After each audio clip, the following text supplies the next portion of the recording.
Bonjour et bienvenue dans une nouvelle vidéo. Une fois n'est pas coutume, nous allons non pas parler des lois des hommes, mais des lois mathématiques et physiques qui régissent le monde maritime. Au programme aujourd'hui, la propagation des ondes dans le milieu. Avant de commencer, n'oubliez pas de me soutenir en vous abonnant et en likant ma vidéo si vous aimez mon travail. Le capitaine de notre navire de la flotte océanographique française est fier de son beau bâtiment et de ses équipements de pointe mis au service de la science. Quelle belle mission que de sillonner tous les océans du globe afin de faire des prélèvements, de découvrir de nouvelles espèces ou encore de cartographier des recoins de l'océan jusque-là inconnus.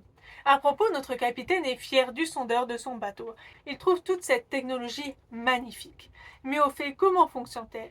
Eh bien, pour cela, il faut s'intéresser aux ondes électroacoustiques envoyées et reçues par le sondeur. Les signaux acoustiques sont des vibrations entretenues pouvant être caractérisées par leur fréquence en Hertz ou nombre de pulsations par seconde. Le son est une onde, elle n'est donc pas composée de matière. Elle ne peut donc pas se propager dans le vide. Mais dans l'eau, c'est possible. Pour connaître la bathymétrie, c'est-à-dire la profondeur, le sondeur va émettre des ondes acoustiques dans l'eau qui vont se déplacer, rebondir sur le fond marin et revenir en étant captées par le récepteur du sondeur. Intéressons-nous à la trajectoire de l'onde acoustique dans l'eau.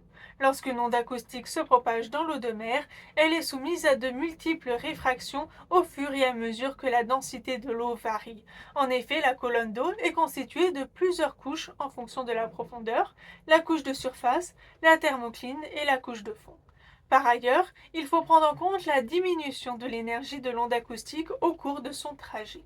Ainsi, les différents types de pertes de propagation que peut subir un rayon sonore sont les pertes par absorption ou atténuation du milieu, les pertes totales de transmission, les pertes variables en fonction du type de sédiment, de la fréquence et de l'angle d'incidence ou encore de la rugosité, les pertes liées à l'état de la mer comme la présence de bulles qui vont réfracter l'énergie propagée, et enfin les pertes par réflexion du fond ou de la surface.